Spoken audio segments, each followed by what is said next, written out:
Hello everyone and welcome back to another video from Finance and Crypto Guide. In this video, I'm going to show you how to find word count on Google Docs. So let's get started right away. First of all, just go ahead and open up your Google Docs by using your desktop shortcut or the web browser. Then simply open up the document in which you want to find out the word count. Now, since the headings don't include the word count, you can simply go ahead and select the rest of the article using your cursor.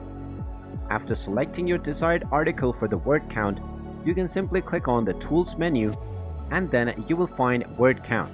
You can also use the shortcut from your keyboard by entering Ctrl+Shift and C. Once you click on this, you will be shown the total words. As you can see, the two words in the headings have not been included in the word count. You can also check on the box which says displayed word count while typing so that you will be able to see your word count as you type. And there you have it.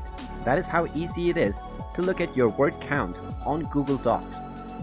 If you find this video helpful, make sure you hit that like button and subscribe to our channel if you haven't done so already.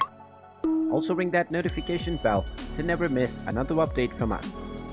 Thank you for watching and I will see you again in the next video.